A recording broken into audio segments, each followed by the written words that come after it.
Yo, what's good, folks? The golden voice that you're hearing right now is none other than the one and only Truth Be Told. You know, positive is where I live. And the podcast that you're listening to right now is The E.I.T.H.R by my boy, D.Cal, my OG. So give it up and listen in. I love y'all. Mwah. You're listening to The E.I.T.H.R podcast with your host, D.Cal.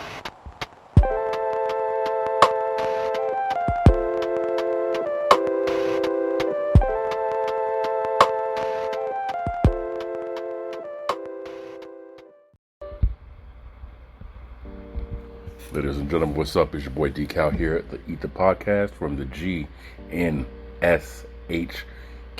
here in Northern California, man. I hope everyone has had an awesome Friday. Shit, I hope you had an awesome week. Put it that way, man. To those of you who are new to the podcast, welcome. Thank you very much for tuning into this episode of 137. For those of you who are returning listeners, man, welcome back.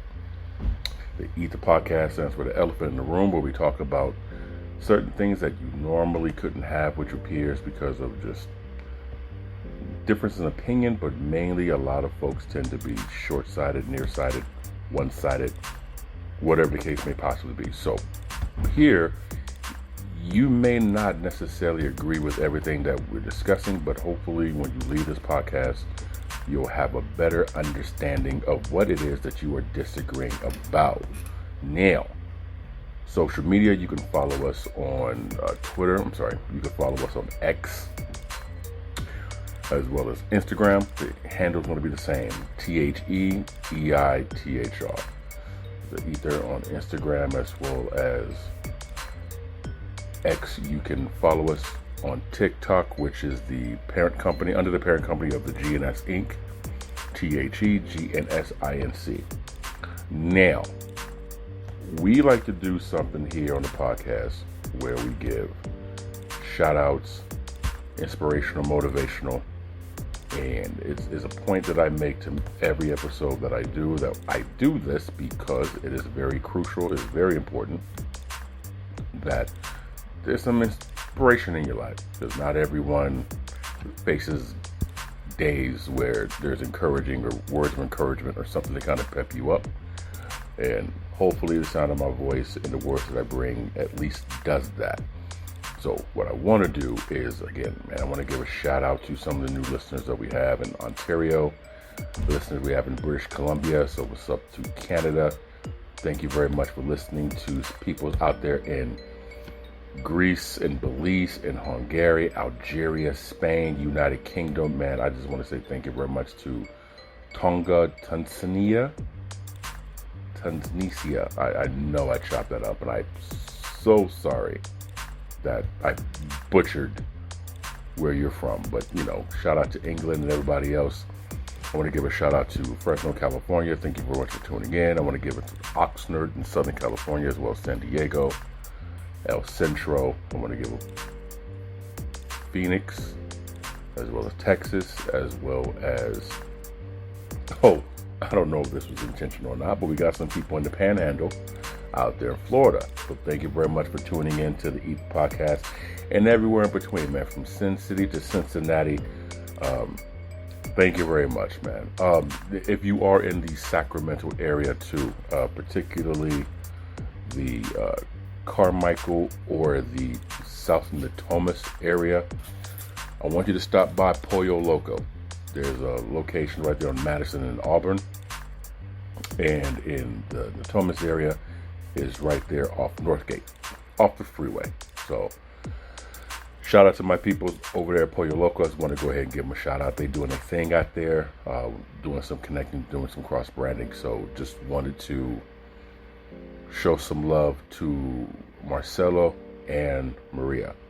They holding it down at those two locations, man. Thank you very much. Now, for inspirational, motivational, I put this out on social media not too long ago, so I'm going to share this with you guys because I think it's really crucial. It's a piece of information that you can definitely apply to your everyday activity when it comes to keeping in mind when dealing with, your inner circle, the greater circle, or just the circle we call society. And it's from the account Pastor Mike Jr. Don't know if you follow, if you heard, but this is what he says. He says, if you're going to be different, be prepared to be ridiculed. When they can't categorize you, they'll criticize you. That's something that I have said for very straightforward, man. We, depending on where you are on the planet, we live in a society where it's easy to identify something if you can categorize it or put it in a box. That's how we identify things. Not saying that's wrong, but just saying that's just kind of how we go about. And if you don't fit in that box, people will, for lack of better terms, tear you apart until you can. So it's almost as if some folks will antagonize a situation until that situation fits in a category that they can identify you to be. You'll be provoked to react in a certain way. And when you react in that certain way, that's how people sit back and say, okay, I knew it was in there somewhere. So you got to understand that if you want to be different and set yourself apart from everything else, man, there are going to be times where they just don't understand you. So they're doing certain things they can to make you fit what they believe you should be. So we're going to get right into this episode after a word from my sponsor. Sit right back. It's your boy E.I.T.H.R from the E.I.T.H.R podcast. Most t-shirts are simply cool to look at and or look in. Well, so are ours. But ours also aim to send a message. They aim to put a name on obstacles that once stood in your way and aren't there anymore. Struggles that you turned into successes and crushed. You made it look easy. Shop at mile.today. Mile.today. www.mile.today. A GNS collection.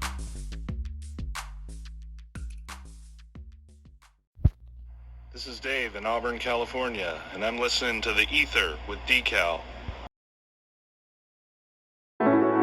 Welcome back. Appreciate that, everyone. So,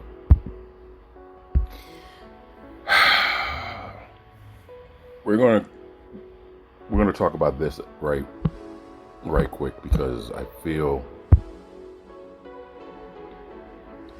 this is kind of annoying, and here's what I mean by annoying.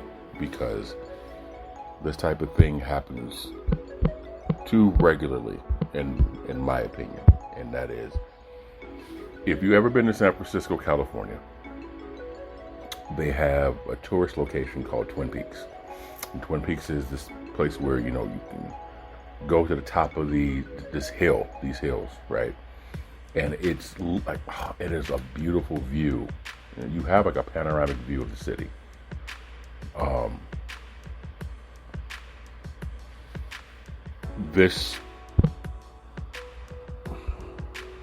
There was a shooting,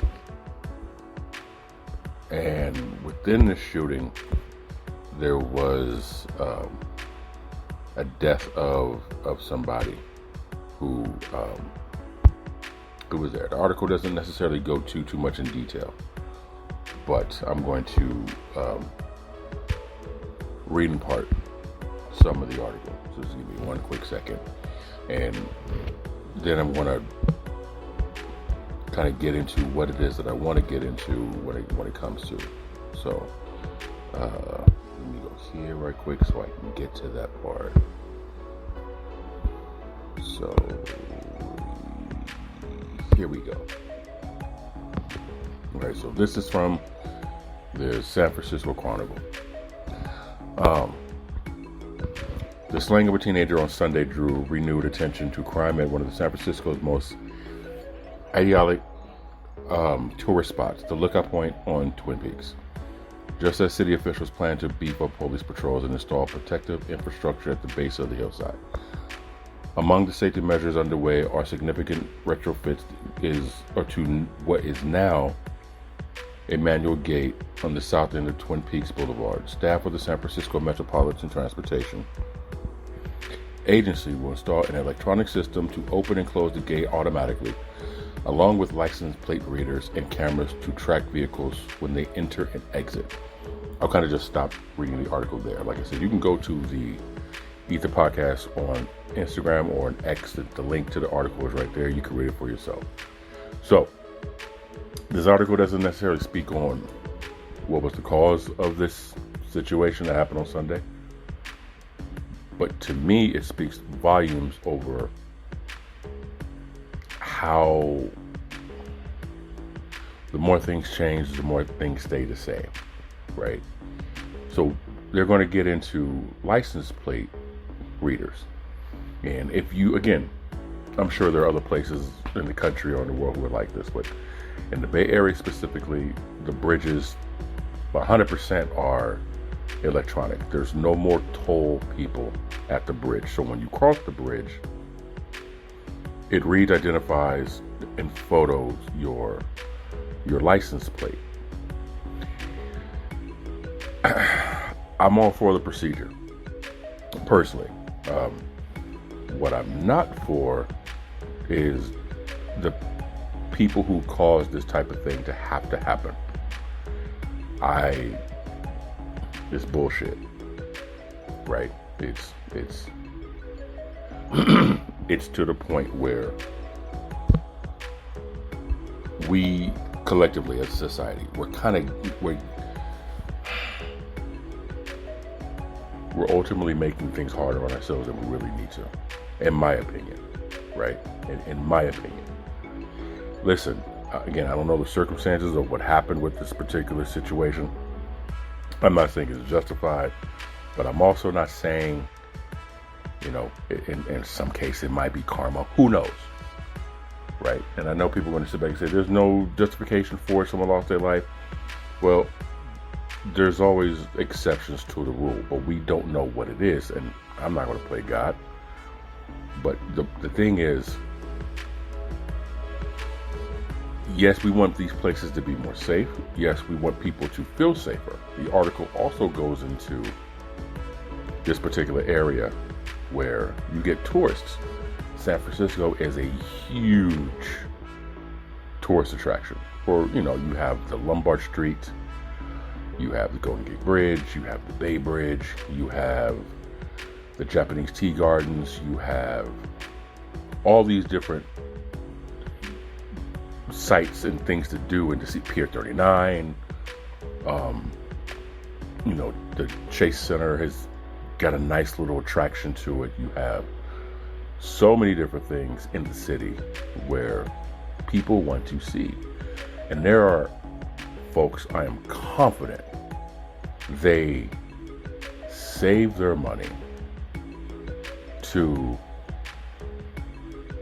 make a trip to the city. And then when they get to San Francisco, they learn that there's so much more than what's advertised, but it leaves them with this feeling of, I gotta come back, which is good because they see, how everything is in Northern California. They see how everything is, what the locals know. It's almost, it's advertising, right, for the Bay Area. Even though it's one city in the Bay Area, it's a major city in the Bay Area. There are people in this article that talks about how you have tourists who rent cars and they go there to Twin Peaks to check out the view, to take that walk, and they come back and their window's been bipped, the window's been broken, and all their things are gone. All their belongings have been stolen. It sounds cool when you're young and or in that world. It sounds funny. It's hilarious. It's a fucking hoot. I get it. But when you mature a little bit and reach a different level, you understand how frustrating that is. Because what you're is your city. because people do not.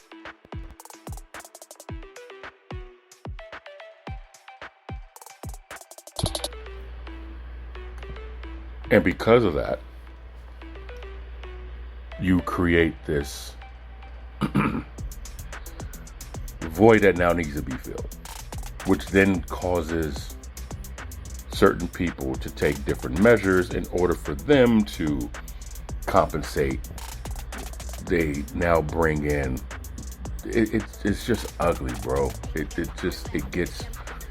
gets annoyed, right? Because then when certain things in places are making the money that they were before, they can't afford to raise prices all the time. They eventually go out of business and or relocate, which takes away certain things in your community, certain things in your neighborhood that you once had accessible.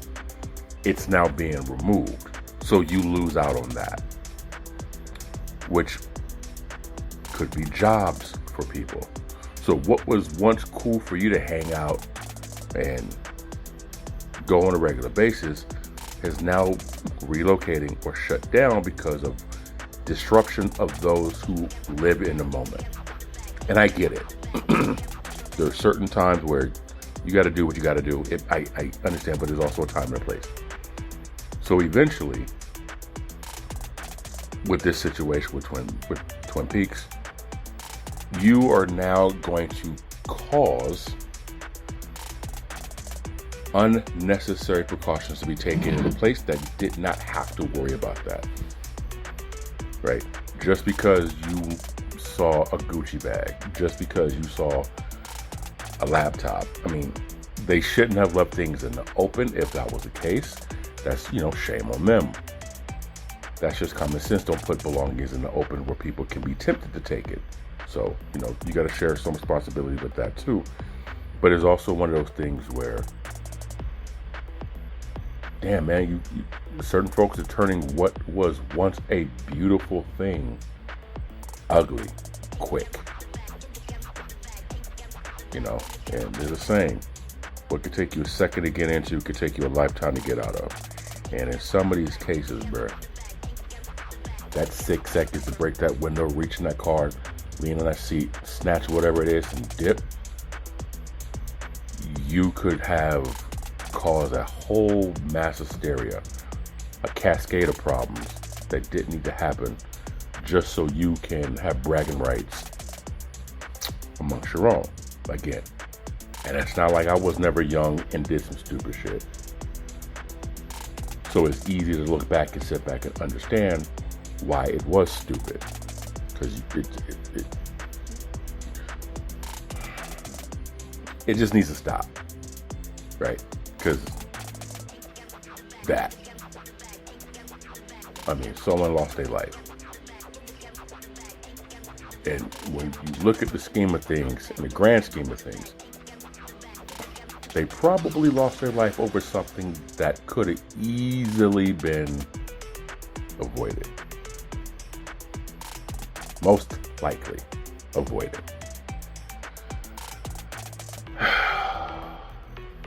Sacramento's having their Farm to Fork festival downtown this weekend. And I sincerely hope everyone is going to be safe down that way. A lot of streets are going to be blocked off, so a lot of cars cannot get through. But there's also a scenario where it's going to be crowded. Certain people just don't know how to act in public. This Twin Peaks situation is an example of that. I hope, far-fetched, but I hope many of us get the notion that this shit's getting old and tired really, really fast. Because you're giving these people reasons to come down and corporatize a lot of things that was cool when it was ran by the neighborhood. When it ran for the neighborhood, you're ruining it. For 6 seconds of pleasure, you're now ruining somebody else's life. So, thoughts, prayers to the family members of the person who lost their life. Like I said, article doesn't give too much detail about it, but I can almost guarantee you it really wasn't worth it. now he gone or she gone, and that sucks. So I'm gonna transition to something different right now. One of the things I want to talk about is why do we celebrate people when it's too late? And here's what I mean by that. Prime example is usually a musician or an artist or some type of an entertainer.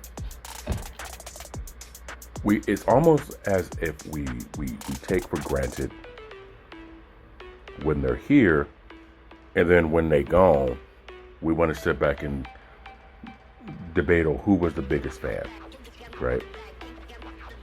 And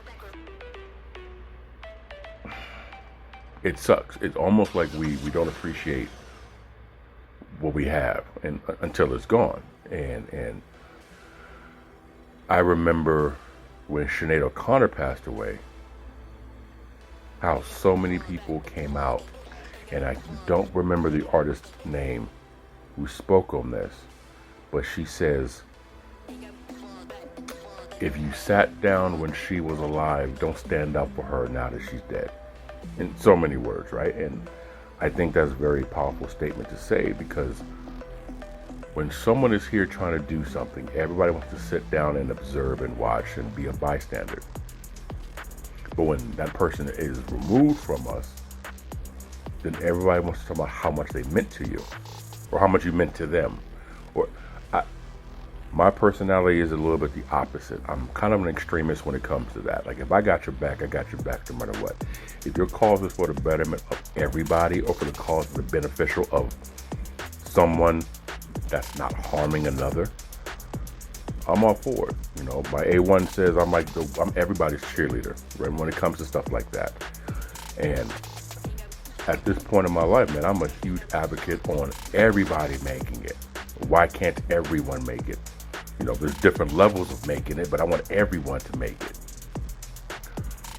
But the biggest issue is, it isn't until that person's no longer with us that everybody wants to celebrate them.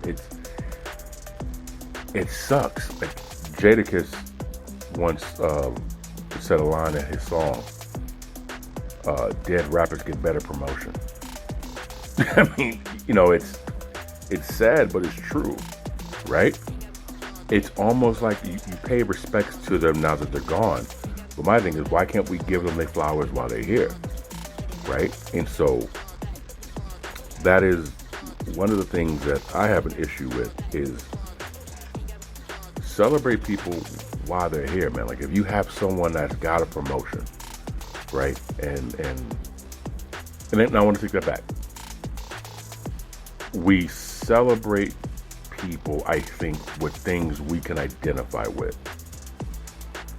And those who we can't identify with, we celebrate after they're gone, right?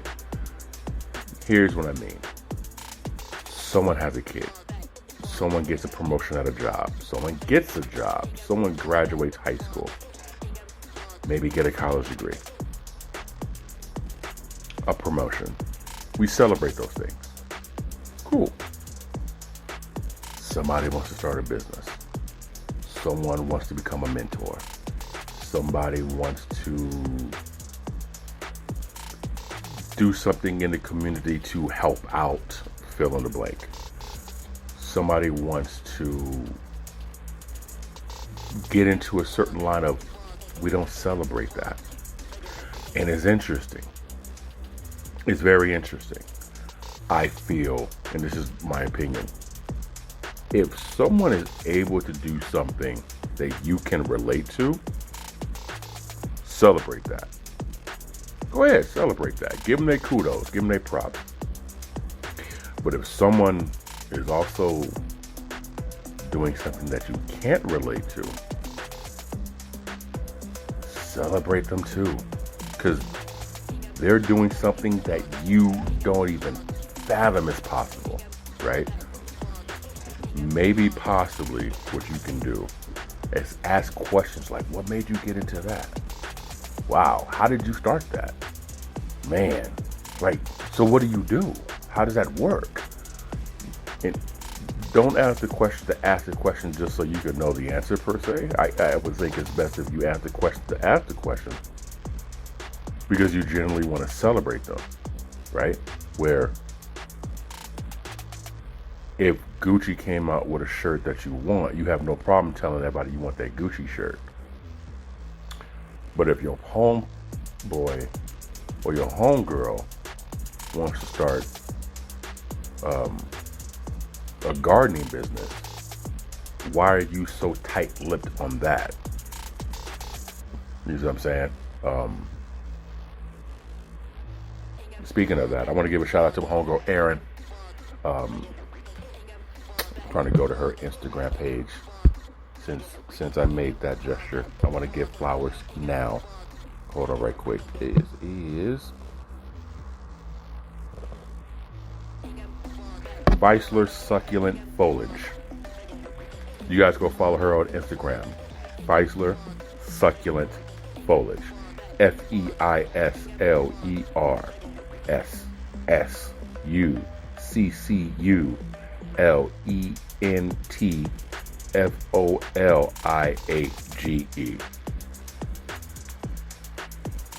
That's my homegirl Gorga. Long story.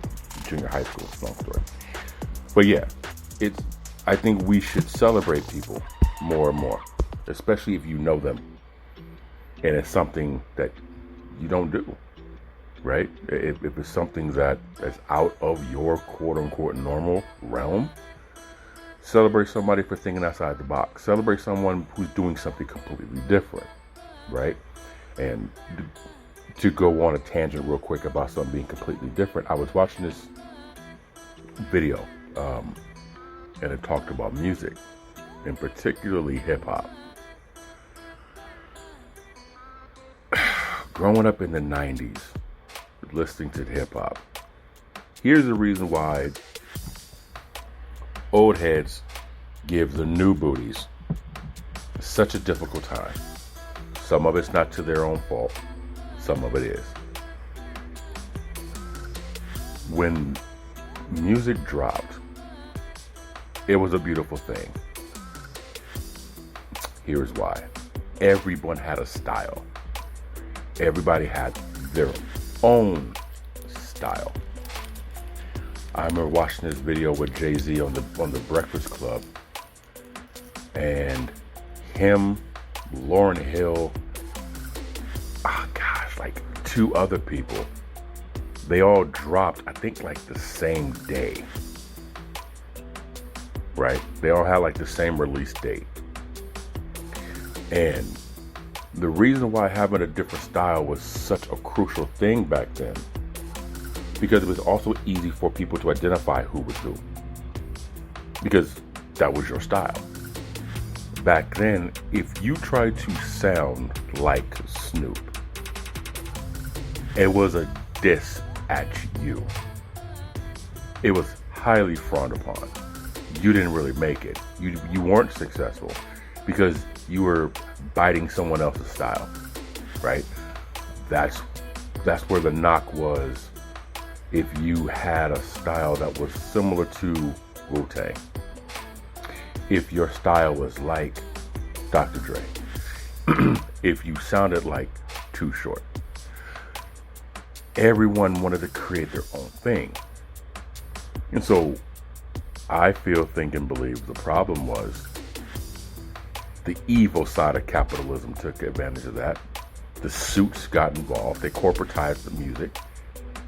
And like Nas once said, it went from gold ropes to Jacob watches.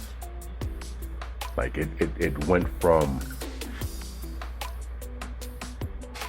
being a street reporter, what was going on in the streets in the neighborhood, and telling the world what your reality was, to now corporate executives taking people who don't necessarily live in that life, but glamorizing, glorifying it, and portraying as if they do.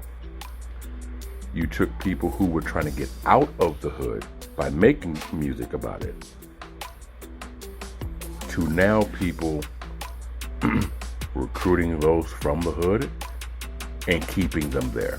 The contracts, man. Somebody once said, So I can't remember which artist it was. I said like the old artists, no one's buying them anymore. They're like Nas, for example. He's not relevant to today's group. His music is outdated. Nobody pays attention to him. 50 Cent is doing a tour with Busta Rhymes and a couple other people for an album that dropped 25 years ago. Lauryn Hill had one album, and she still does tours to this day. Lauryn Hill is still recognized as one of the top MCs, not female MCs, top MCs in hip hop. And the Fugees came out like in 95, 96.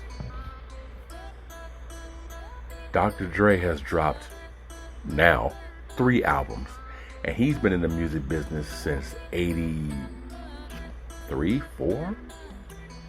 And that man only dropped 3 albums. The point I'm saying is, we don't celebrate people until it's too late.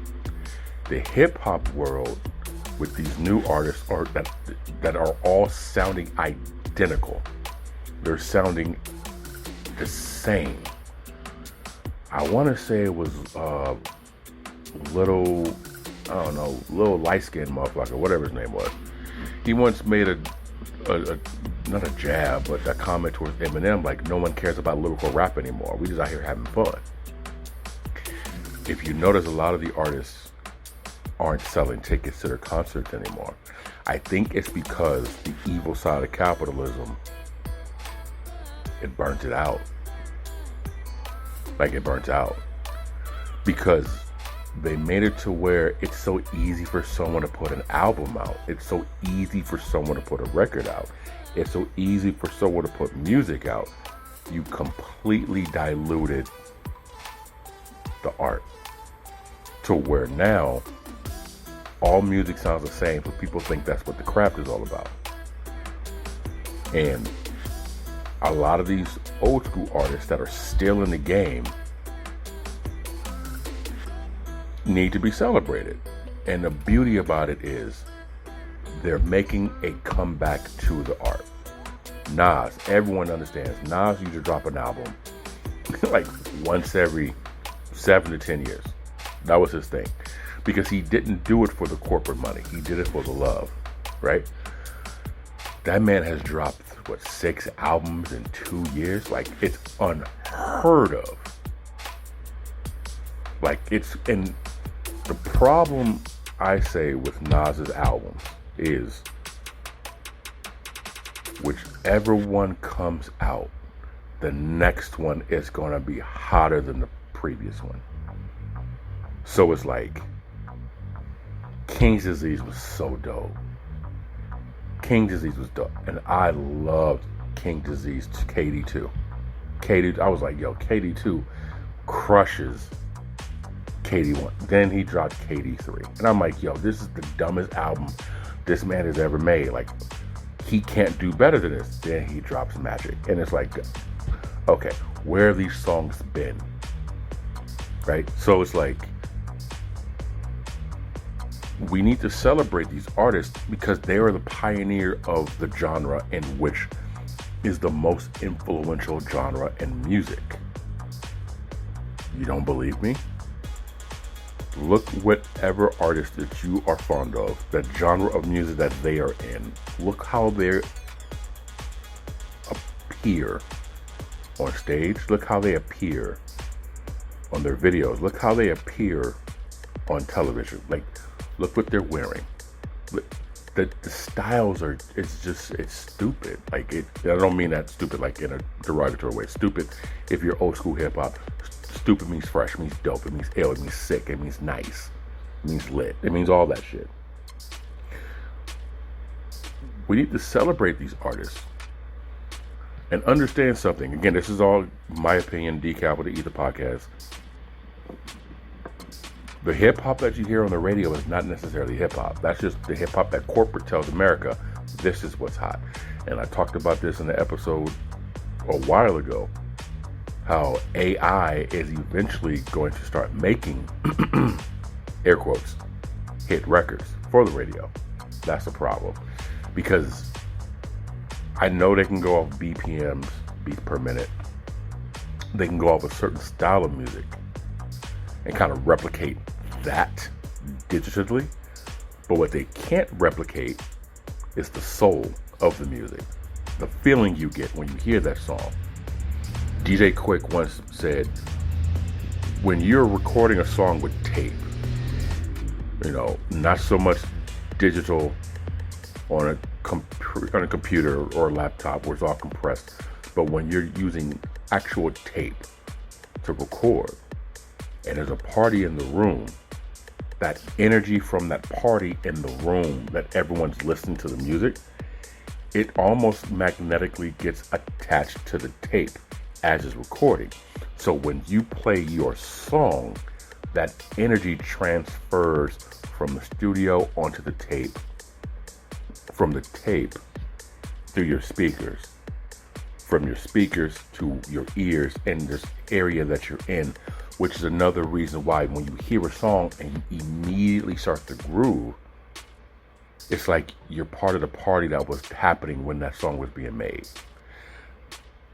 That's the magic of good music. And it's always dope when you hear a certain style of song and you can identify which artist that is. Dr. Dre says every artist he's ever worked with, they all have distinctive voices. From you hear Snoop's voice, you know it's Snoop. There's not someone sounding like Snoop, you know that's Snoop. You know 50 by his voice. You know Kendrick by his voice. You know Exhibit by his voice. You know Dre by his voice. You know Cube by his voice.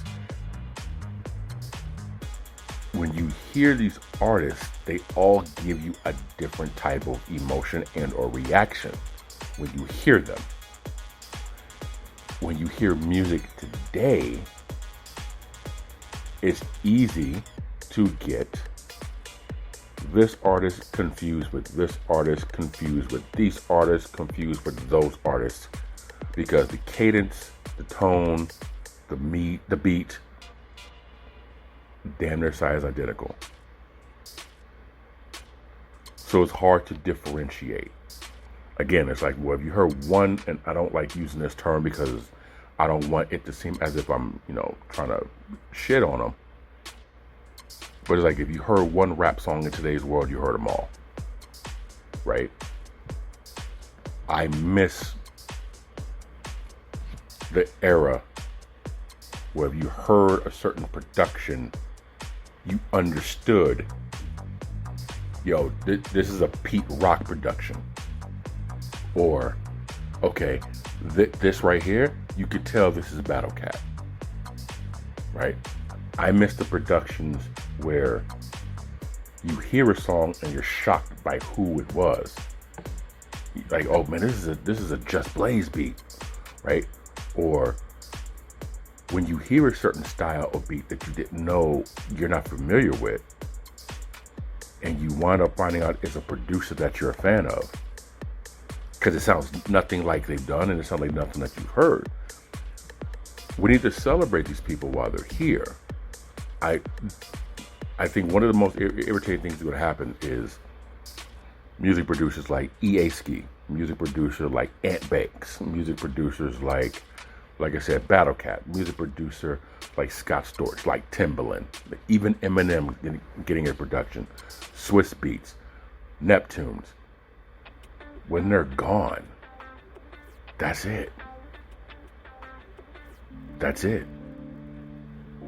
I feel, think, and believe, man, we need to celebrate people while they're still here.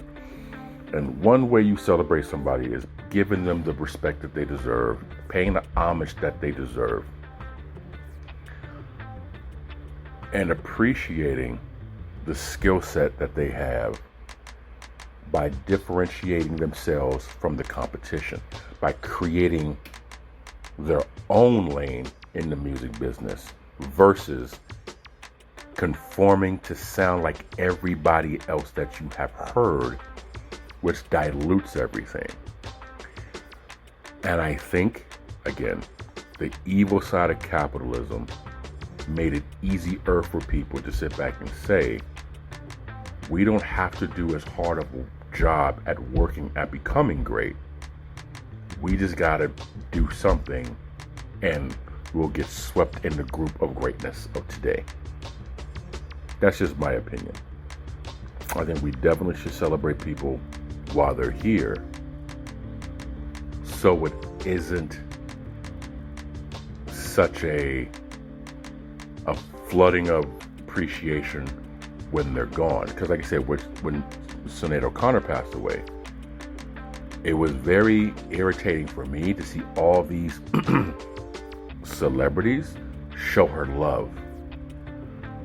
But when she was telling us certain things that were going on behind closed doors with certain organizations 20, 30 years ago, and it hurt her career because she didn't want to conform to what is normal now.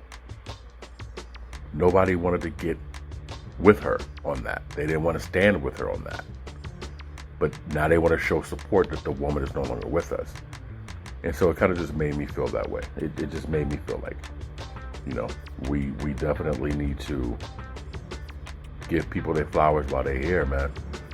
And I can almost guarantee you, if you're the kind of person that gives credit where credit is due, at the time that person's here to hear it, you feel good knowing they know how you felt by the appreciation that you're able to show them. Right? And it doesn't have to be celebrity. It ain't got to be a celebrity. Hell, it can be the local sandwich shop, right? If the local sandwich shop makes a certain sandwich that you buy all the damn time, give them their flowers, man. Like, yo, this is dope. Speaking of that, on Watt Avenue in North Highlands, there's New Brew Cafe. And it's right in the parking lot where the Planet Fitness is on Watt Avenue in North Highlands. They make, listen, shout out to Rachel. She owns the spot. Shout out to Priscilla. Shout out to Liarcy. All of them, man. They make this pesto sandwich on a croissant. That's just, listen.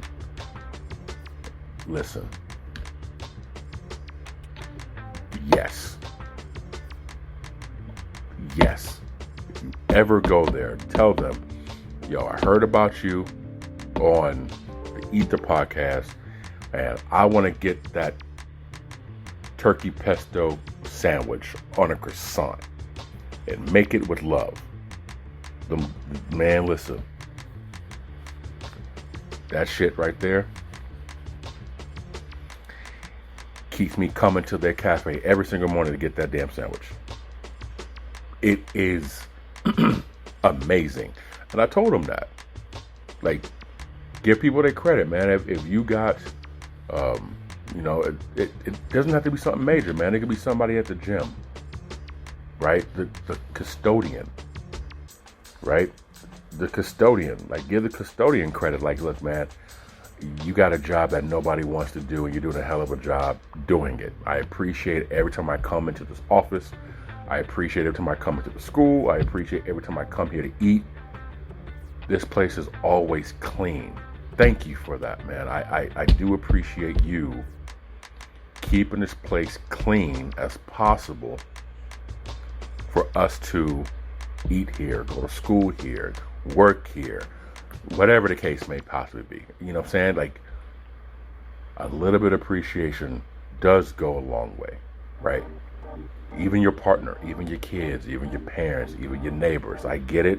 People suck, but there's also certain persons that are doing the best they can with what little they got. So just celebrate people, man, while it's not too late. That's the biggest part of that segment. The next thing I want to do is, why are so many relationships having trouble making it? And I feel that is a very loaded question I asked, but you guys can always, download the Spreaker app, SPREAKER. Find episode number 137 and leave comments on here on what it is you feel about anything that's said on this episode, or you can listen to any of the previous episodes and leave a comment there about what it is, and we can have a dialogue. But I feel relationships have so many issues for one particular reason, mainly. Not only, but mainly. Motherfuckers don't know themselves. People don't know themselves. People don't know to look for in themselves to discover themselves so they can know themselves. Right? And I think when somebody starts to get the idea about themselves, they conform it to fit what society says what you should do. And I don't want to keep blaming society for shit, but it's very hard to not when certain things are influenced for you to monkey see, monkey do. But you have some people who date somebody knowing damn well this person is not good for them, but they'll date them because of how they look. Right? You'll date someone on how they make you feel, and that's fine. Now, everything I say, again, is my opinion, and I honestly believe that there's a fine line between all this shit. Nothing is 100% absolute. That's why I said one reason, is you don't know yourself.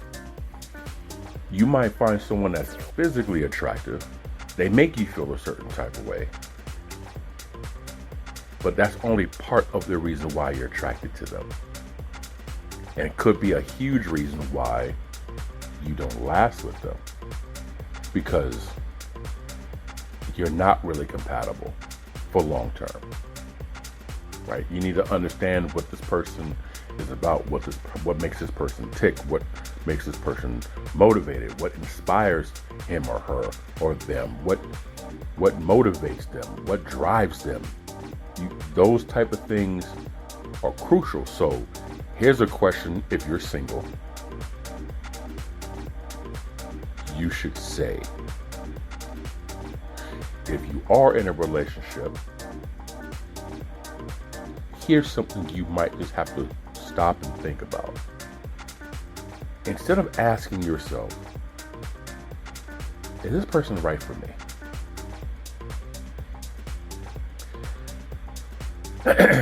I suggest you say,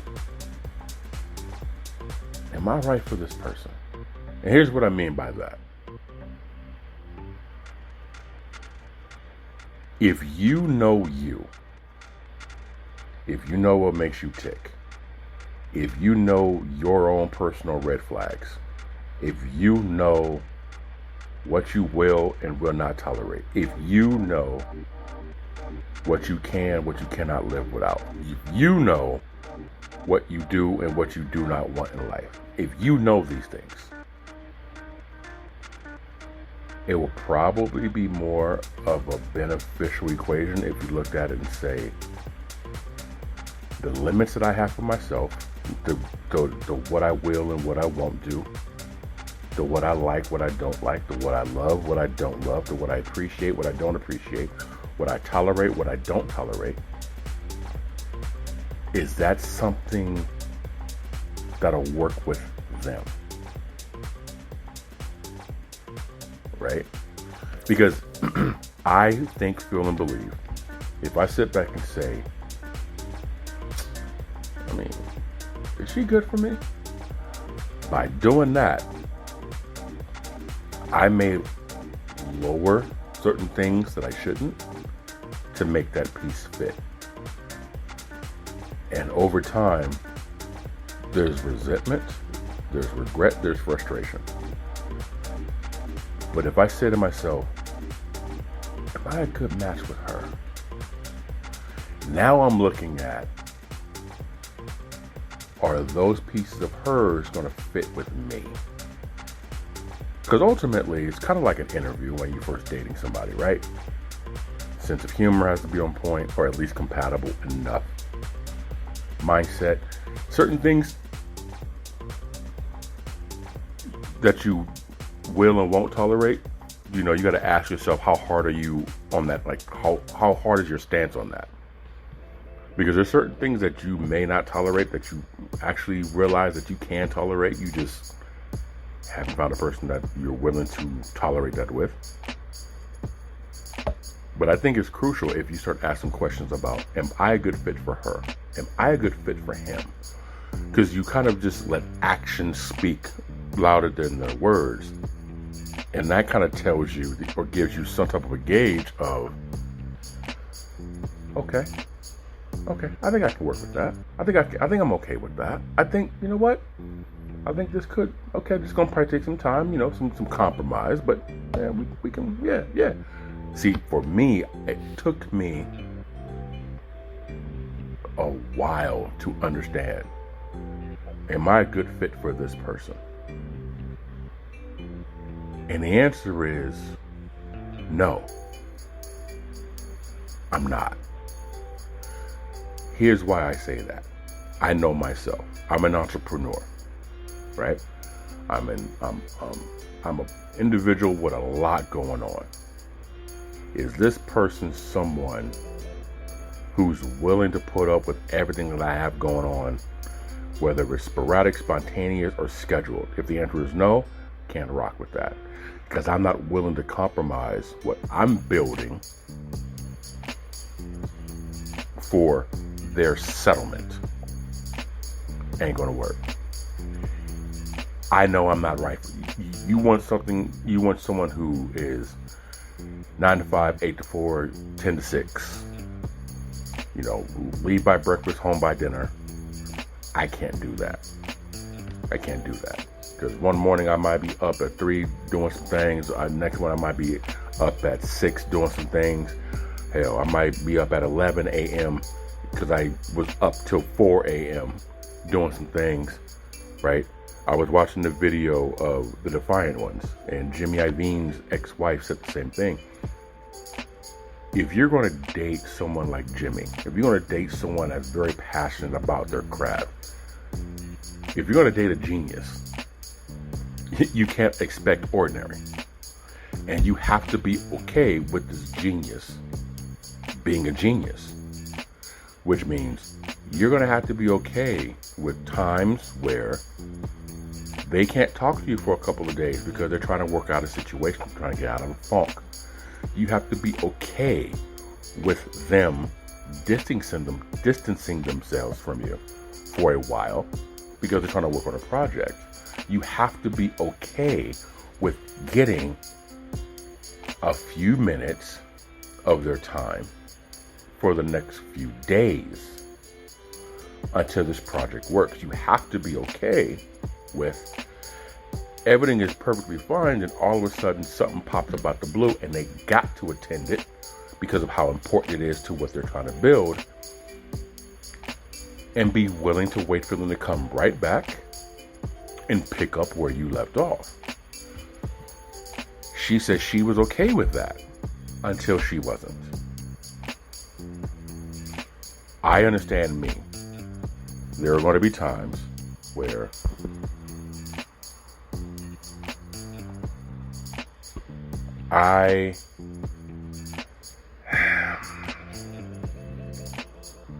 there are going to be days where you might not hear from me for 2 or 3 days because I'm working on a project. I'm working on 2 projects. I'm trying to put out a fire for another project. There are going to be days when it doesn't happen. Are you the kind of person to upset because you don't get your quality time? If that is you, I'm not the guy for you, right? I understand me enough to say I'm the kind of person I don't want a girlfriend. I don't need a girlfriend. I don't crave a girlfriend. what I want, what I need, what I crave, is like a business partner / assistant. I need a VP, as my brother Andy would say. I need a VP. That's what I need. I need someone who has entrepreneurial spirit, who gets the gist of how it works, and who can relate to certain issues that I'm having and is willing to take some of the load, to delegate, and shoulder that for me. The reason why I said entrepreneurial spirit, because she will understand it, because she's also in that world as well. So if she has something that needs to be delegated, I can take that load off of her and put it on my shoulders and knock that out. It's almost as if you've seen the TV series, the Netflix series, House of Cards, without the scheming, conniving, slithering, snaky, shisty, scandalous parts, very much like Francis Underwood and his wife Claire, where we are in this together, we love each other, we care for one another, but when it comes to business, we immediately put on our business suits and our corporate hat, if you will, entrepreneur hat, and focus the task at hand. Because we both understand we can't talk to each other for the next 2 to 3 hours until this is done. And once this is done, hey, we're back to huggy, lovey, touchy, feely, rubby, cool. Until then, business is business. Because we're trying to get to a certain point where all this runs on its own and we ain't got to be bothered with it. But until then, we're not at that point yet. If I am that kind of person, am I the right kind of man for this particular woman? If the answer is no, that she's not the kind to handle that, why put myself in that situation? Why even set myself up to fail, knowing I cannot be what she requires? If I know this, don't put myself there. 2, because I know this, I can now say to somebody, are you willing to put up with this, that, and the third, knowing that this, that, and the third can happen, or 4th, 5th, and the 6th might take place? Are you okay with that? Most people who don't experience that are always going to say yes, because they think they have an idea of what it's like until they go through it. Then the shit becomes annoying, and it becomes frustrating, and it becomes overwhelming, and then they feel as if communication is not there, and then it's a hassle.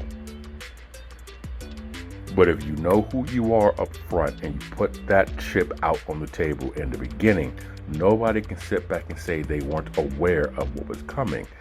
They just have to deal with the fact I wasn't able to conform or to compromise for it.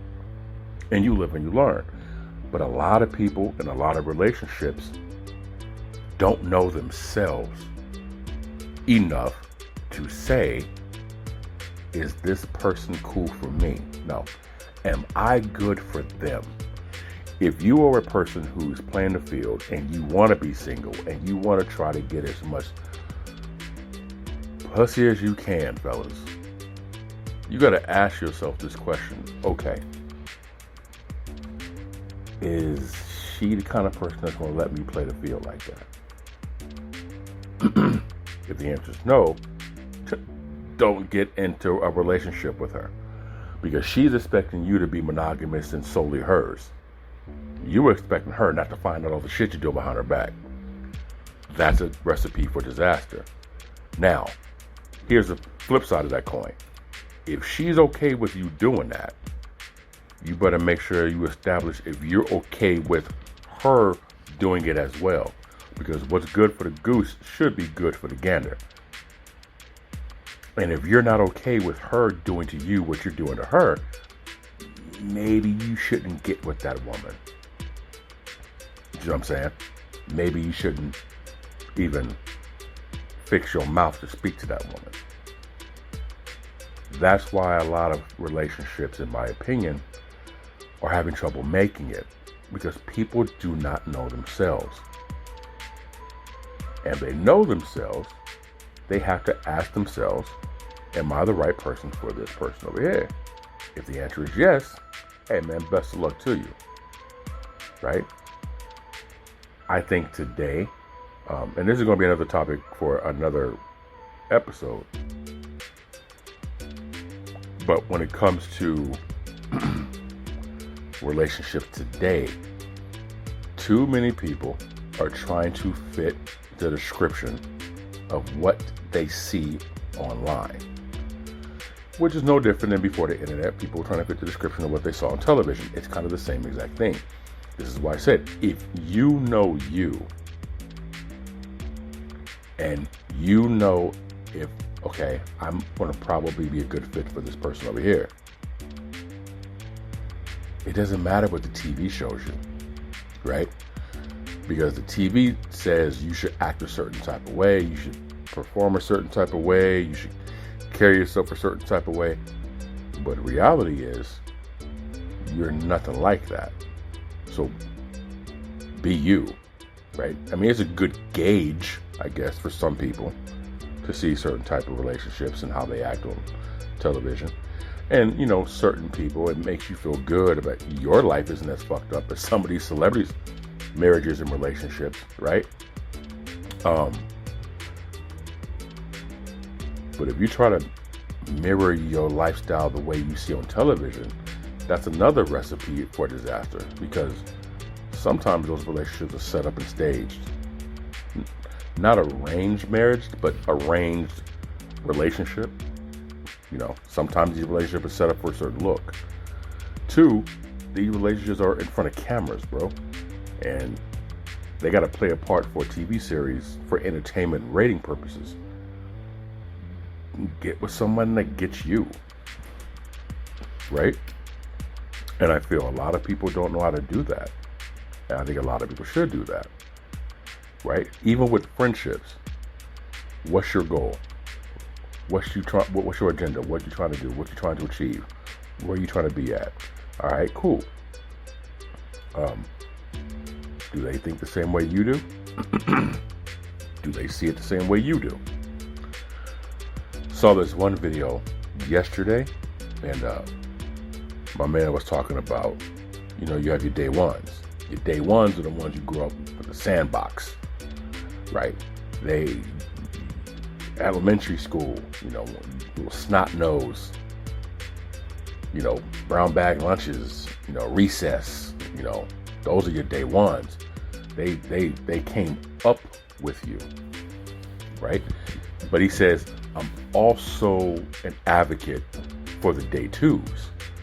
And the day twos, you meet them later on in life. You didn't grow up with them. You met them. Somehow, some way, somewhere, you were introduced to them. And you connected with them. These folks don't have the history you do with your day one. But these folks are the people that you can possibly build a future with, your day twos. You want to be solid with both of them. And I thought that was very profound, in my opinion, because a lot of people, man, we hold on to our day ones and we don't want to let go of the nostalgia of what we once had when we were younger. And many, not all, many are doing a thing. They where they want to be. They're cool.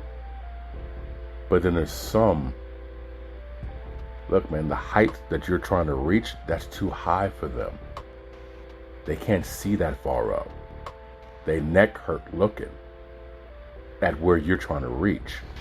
So they rather keep you where they at because it's comfortable for them. And when they bring up that day one shit, it's extra weight to hold you back from reaching the goal that they're too scared to achieve. That's where your day twos become so important. Because they're the ones like, look, man, I didn't grow with you in the sandbox. I wasn't there when you fell off your bike and broke your arm. I mean, we didn't have mongoose bikes and ramps with milk carts and cardboard. And we didn't do all that. But what we did do is we met at our job for the past 7 years. And we both said we're sick and tired of this shit and we kind of want to start something together. So my man over there, yeah, y'all got a common path, but me and you, we got a common future. So you got to figure out where you want to go or where you want to stay. Your day twos, those are the ones that kind of keep you focused on your goal. Your day ones keep you humble from where you were from. Some people get the two misconstrued. There was another video I saw where we were talking about C.I.T.R. C.I.T.R. is the younger brother of Master P. And out of all the money he's had in the cars he's driven and he's owned and the houses he lived in, his favorite spot, according to this video, was the apartment he grew up in the Calliope projects in New Orleans. And I'm only using him as an example. I'm not saying, he is this or whatever, but just for an example, that's an example of someone who's keeping it real with their day one, because you don't want your people to think you turned your back on them. You always want them to know you're still you. At a certain level, yes. But man, listen, at a completely different level, you gotta let them know, listen, man, I didn't do all this, make it this far in life, bust my ass to be this successful, to come this far, just to stay here. That's not why I did all this, right? I did this to get out of where you still are. Now, I get it. And that's why a lot of people who go back to the hood, A, get trapped back in the hood, or B, told they're not welcome back in the hood, because, again, the heights in which you are striving to shoot for, it hurts some people's neck looking that far up. And they're not trying to go there because they've already set the limits that they've been trapped by and said, this is where I stop. This is where I stay. This is it for me. You can't want it more than them.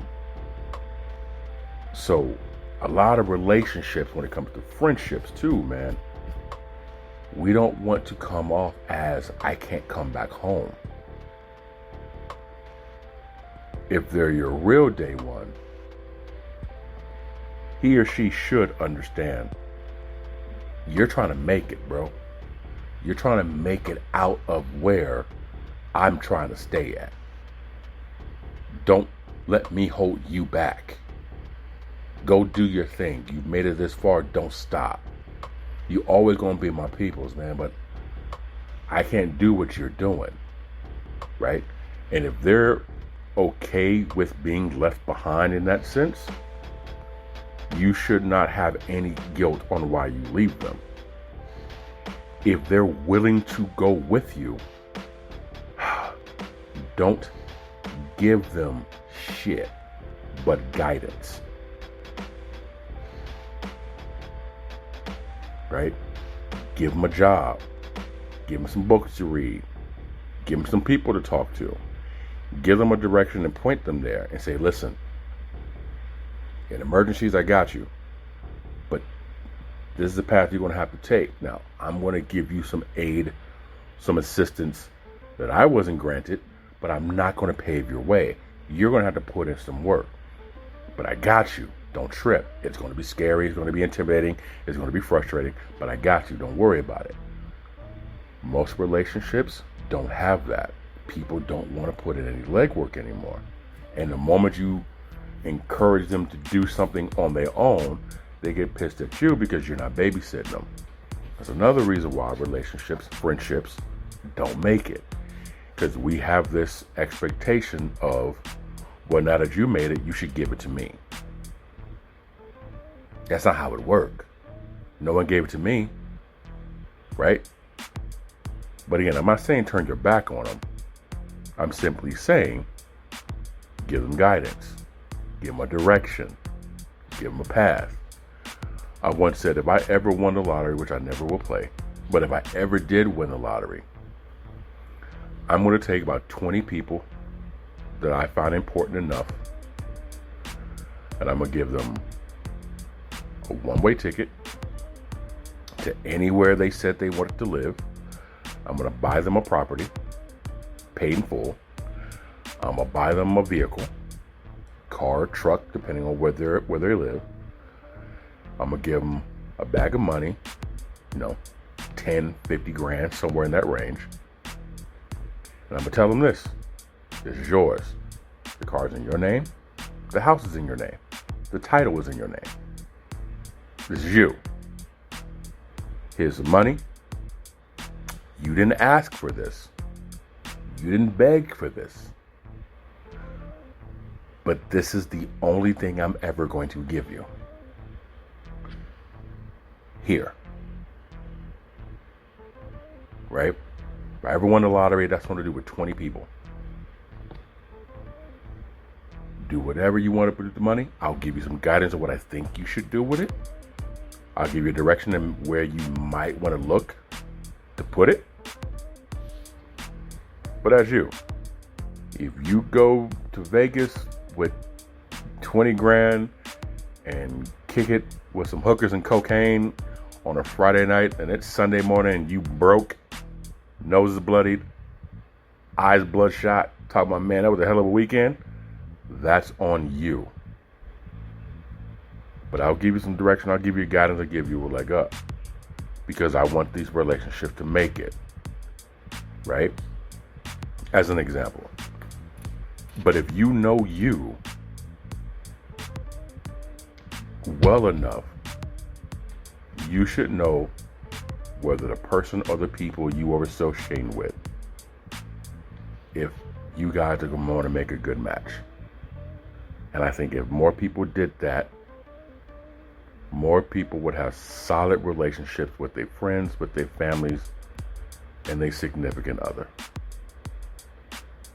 That's why I think a lot of people don't make it. Because they don't know themselves while trying to be something else in order to learn someone else. It's a hell of a backwards method. But it's the only method that majority of us know until we change it. So that's that. Forgot to say also, today is Friday. We do a What's Your Mile Friday. What's Your Mile? Brought to you by Mile.Today. Mile.Today, MILE.TODAY. The clothing life with GNS. What we're going to do with Mile? This is what we're going to... Here's my mile. My mile is to work this weekend on this book that I've been writing.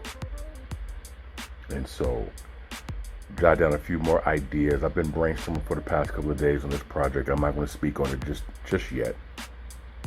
But I want to try to get a bulk of this book that I'm writing down by next week. That's me. So, listen, thank you very much for tuning into the E.I.T.H.R podcast with Decal here on Spotify, E.I.T.H.R, Spreaker, even Google Podcasts, whatever it may be. GNSETV.com, free subscription. Go ahead and sign up for that. We will be back next week for the podcast, and I appreciate everyone out there. Again, shout out to Pollo Loco out there in the Thomas and on Auburn Boulevard. Decal, we out.